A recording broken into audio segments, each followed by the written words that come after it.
In our post-pandemic reality, with society feeling more isolated and disconnected than ever before, Grace Presbyterian Church of Jenkintown knew their faith was calling them to bring people together.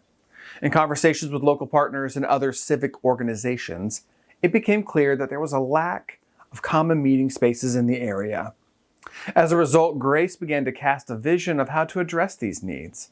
Along with embarking on a capital campaign to raise funds to renovate their fellowship spaces, they also leveraged their relationships with local and state leaders to secure a matching state-funded grant, which enabled them to bring to life the community center at Grace.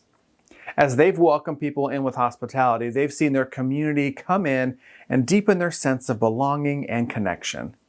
As they share their vision, we hope you will be encouraged to explore ways you might foster deeper connections with the community around you.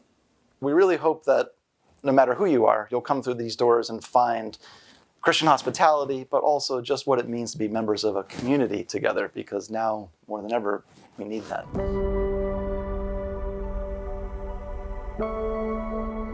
So it began before I got here with Pastor Sandy Hull and the session at that time. And the goal at that point was to sort of do what we achieved, was to create a community center, which would be open to folks and members who live in Jenkintown, Abington, Cheltenham, and to really open our doors, fling them wide to the community so that we wouldn't be a part of the community and yet apart from the community. And so that was the goal. It began before I got here in a dreaming session.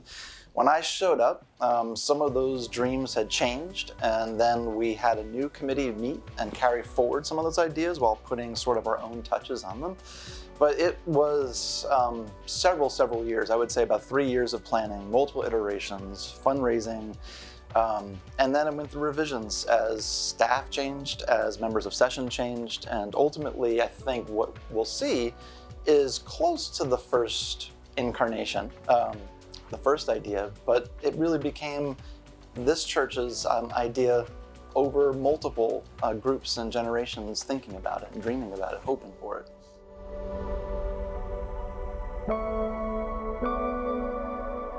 A member by the name of Lil Swanson, who was a journalist with her husband for years, and she's made connections with people who are working at the state level, and so she was the one who wrote the grant originally with a small team, and it was marketed to me when I was interviewed by the PNC that it was a long shot.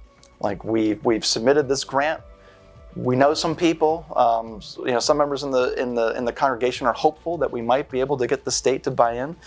But we didn't really know. We prayed on it. We talked with Senator Haywood. We talked with some of our friends, and we prayed. But we were not guaranteed anything.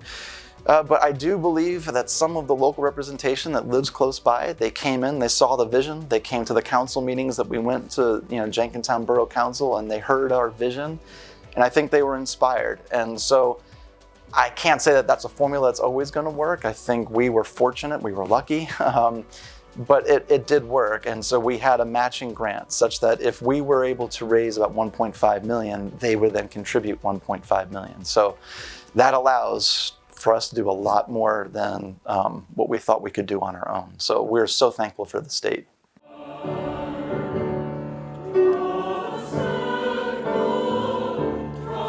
I think this center really is a third space. We hear about third spaces. You have work, you have home, or school and home. You don't have a third space so much, especially after the pandemic. A lot of those places closed down. A lot of those things all went virtual, and they stayed virtual. This space being here in a growing community, a growing little town in a suburb of Philadelphia, it creates a third space, a space for groups such as AA to come meet, or art classes, gaming groups. We have game tournaments here. The scouts meet here. It's someplace safe for people of all ages to come, have activities, form community.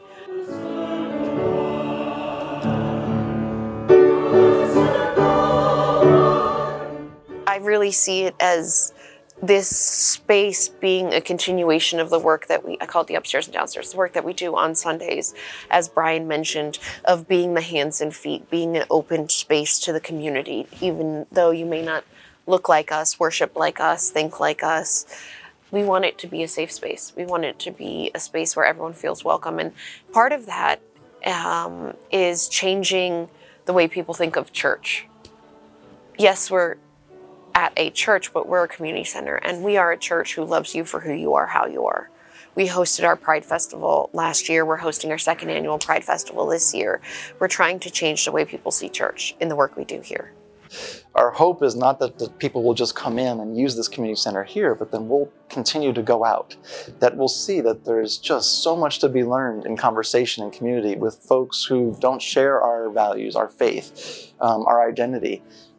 Obviously, there's probably some hope that maybe people who come in will join our fold, will join our flock, but really the main intent, and I hope for our congregation, is to see that the Spirit is at work in so many different ways. And I think that we're already beginning to see that. So I hope that we continue to do so, not just next year, but all the years to come as this develops and grows in ways that we can't even imagine.